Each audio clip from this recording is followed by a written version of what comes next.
Salut tout le monde, on plonge direct dans le vif du sujet. Aujourd'hui, on s'attaque à un décryptage hyper important sur un phénomène qu'on a du mal à repérer.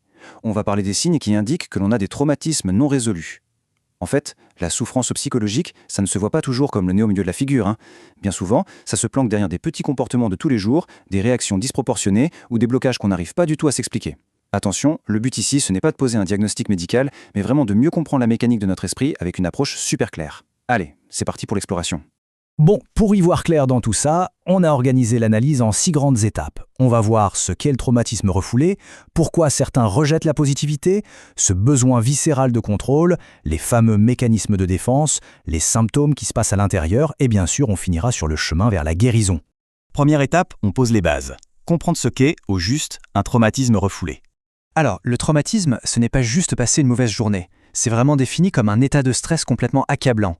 C'est crucial de comprendre ça, c'est littéralement une surcharge du système nerveux face à un choc, comme la perte de quelqu'un, une rupture ultra douloureuse ou un rejet massif. La personne devient juste incapable de faire face. C'est pas un défaut, c'est pas un manque de volonté, pas du tout. C'est une réaction biologique 100% humaine quand une situation dépasse nos capacités à l'instant T. Et là, on se demande, il se passe quoi ensuite ? Quand on n'a pas les outils positifs pour gérer cette douleur immense, l'instinct de survie prend le volant. C'est presque automatique, on réprime. On enfuit cette souffrance le plus loin possible et on enfile son meilleur masque de normalité. On fait comme si tout allait bien, histoire de continuer à avancer, mais en sourdine. Le traumatisme continue de bosser en arrière-plan. Ce qui nous amène à notre deuxième point, qui est franchement contre-intuitif, le rejet de la positivité. Ce qui est vraiment dingue sur cette diapo, c'est de comparer ces deux réactions. À gauche, on a le signe 1. On résiste au changement positif. En gros, il arrive un truc bien, et la première réaction, c'est la méfiance totale. Voire une sorte de honte, parce qu'au fond de soi, on croit qu'on ne mérite pas ce bonheur. De l'autre côté, le signe 4, c'est la peur de réussir. Là, on parle d'un autosabotage complètement inconscient, parce qu'il y a une terreur absolue de perdre ce qu'on vient d'avoir. C'est fou, non ? Ces deux comportements sont super différents en apparence, mais ils viennent exactement de la même racine. Ce sentiment de ne pas être à la hauteur et cette peur viscérale de l'abandon. On passe à la troisième partie et on va parler du besoin de contrôle. Il faut vraiment se poser la question. D'où vient ce besoin de tout régenter en permanence ? Pourquoi le moindre petit imprévu déclenche une angoisse monstre ? En fait, la réponse tient en 2 mots, vulnérabilité extrême. Quand un traumatisme vient briser le sentiment de sécurité, tout contrôler devient le seul et unique bouclier qu'on a sous la main. Et ça, c'est exactement notre signe 2, la microgestion, ou la surplanification. Tout prévoir au millimètre, c'est un mécanisme de défense pour lutter contre cette sensation d'impuissance qui s'est installée depuis le traumatisme. Le moindre truc qui sort des rails provoque une insécurité géante. Ça montre une vraie méfiance, non seulement envers les autres et le monde, qu'on voit comme hyper dangereux, mais aussi envers soi-même. Dans la même logique, on retrouve le signe 3, c'est-à-dire une peur excessive de l'échec. Alors oui, avoir peur d'échouer, c'est normal, mais là, c'est une peur qui paralyse tout. Elle tue la motivation et crée un perfectionnisme toxique au possible. On préfère carrément ne rien essayer plutôt que de risquer de revivre cette sensation d'effondrement. Résultat, ça bloque complètement la créativité et le développement personnel. Quatrième étape, on attaque les mécanismes de défense purs et durs. Regardez le signe 6. Franchement, c'est tragique, mais tellement logique. Les personnes qui traînent de lourds traumatismes ont un mal de chien à s'ouvrir. Elles préfèrent de loin souffrir en silence. Pourquoi ? Parce que demander de l'aide, c'est se montrer vulnérable. Et pour un esprit traumatisé, la vulnérabilité, c'est le danger absolu. Il y a une terreur immense d'aller vers les autres, de peur de se prendre un nouveau rejet, d'être jugé, ou pire, qu'on minimise totalement leur douleur. Ensuite, il y a le signe 7, et celui-là est souvent mal interprété. On parle de la volatilité émotionnelle.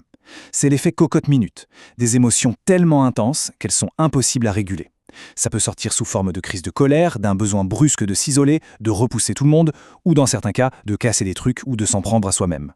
Faut être clair là-dessus, ce n'est pas de la simple méchanceté ou un caprice. Ce sont de vrais symptômes de détresse aiguë d'un système qui est complètement en surchauffe. 5e partie, on va regarder un peu sous le capot avec les symptômes internes.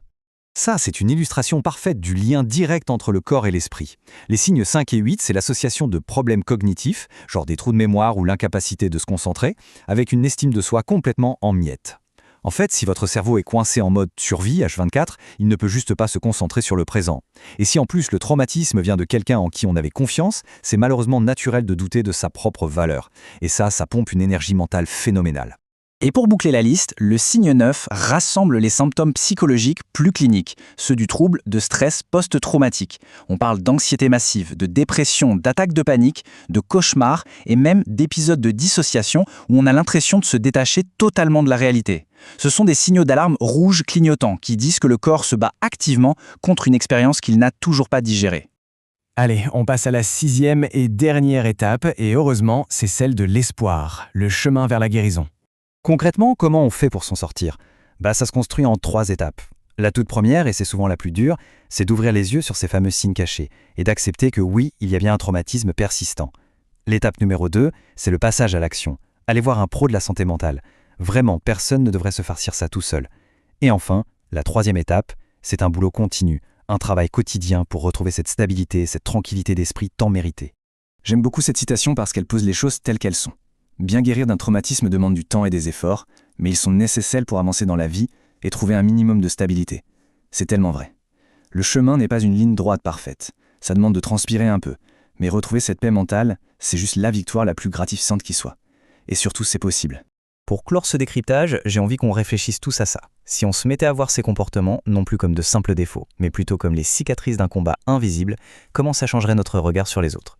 En développant cette grille de lecture, on a vraiment le pouvoir de construire une société infiniment plus bienveillante. Bref, c'est tout pour aujourd'hui. Merci d'avoir suivi cette analyse et on se dit à très vite pour un prochain décryptage.